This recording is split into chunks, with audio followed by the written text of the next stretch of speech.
300 ka mga estudyante ang enrolled na subong sa Pakiyad Elementary School, samtang nagapadayon naman ang Brigada Eskwela. 285 ka estudyante ang opisyal nga naka-enroll sa Pakiyad Elementary School sa Uton sa ikatatlo nga adlaw sang enrollment antes ang pagbukas sang klase sa Hunyo 8. Suno kay John Ryan Albay, Head Teacher 3 sang Pakiyad Elementary School, target sang eskwelahan nga malabot ang 380 ka total enrollment para sa school year 2026-2027. So far, sa amin nga enrollment status, most of our old students still diri man gyapon nga eskwela, though may ara ang mga transferred out due to change of residence. So far ara naman kami sa mga 70% na ang officially enrolled. May estimated number ka, sir? So this time, ang estimated number naman for enrollment for the total enrollment is 380. So ara na kami sa mga 285.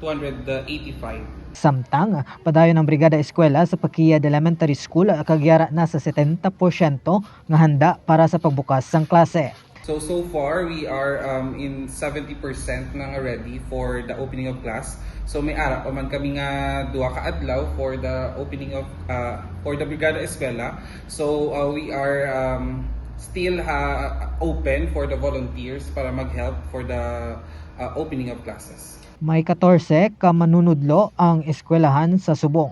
Ginaapahayag man ni Albay nga gintan-aw pa nila ang posibilidad sang pagkuha sang dugang nga manunudlo kasunod sang pagretiro sang isa ka teacher sang nagligad nga Mayo. Nagapabilin man nga bukas ang eskwelahan sa mga voluntaryo kag donors nga luyag magbulig sa pagpaninlo kag preparar sang eskwelahan.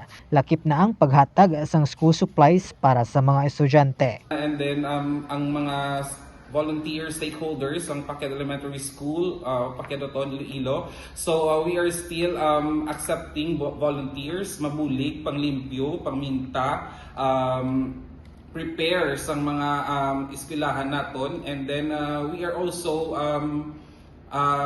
gusto pili man nga mag-donate sa mga school supplies para sa mga kabataan.